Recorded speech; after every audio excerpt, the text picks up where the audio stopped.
Please ఈ వీడియోని like చేసి సబ్స్క్రైబ్ చేయడం మర్చిపోకండి. అవని శ్రీకర్ ఇంటికి రాగానే వేద ఎక్కడికి వెళ్ళి వస్తున్నారు అని అంటే అవని మాట్లాడదు. ఇంకా ఎక్కడికి వెళ్ళి వస్తున్నారు మిమ్మల్ని అడిగేది అని చెప్పి అడగగానే ఇంకా సౌమ్యాన్ని వెతకడానికి వెళ్ళామని చెప్పి అవని అంటుంది. సరే అయిందేదో అయిపోయింది. నిహారిక నీ వల్ల అలిగి వెళ్ళిపోయింది కాబట్టి నిహారిక దగ్గరికి వెళ్ళి నిహారికకి కృష్ణకి క్షమాపణ చెప్పి ఇంటికి తీసుకురండి అని చెప్పి వేద అంటుంది. ఇంకా అవని ఏం మాట్లాడదు.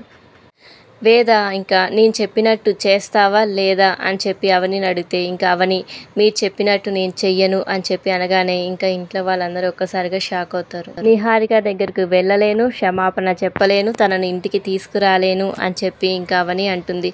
ఇంకా వేరే నా మాటని కూడా కాదని నిహారికని కృష్ణని ఇంటికి తీసుకురానంటున్నావు కదా, నాకు ఏం చేయాలో నాకు తెలుసు, దీని పరిణామాలు ఎలా ఉంటాయో ఎదుర్కోవడానికి సిద్ధంగా ఉండు అని చెప్పి ఇంకా వేద అంటుంది. Thank you for watching. Please subscribe my channel.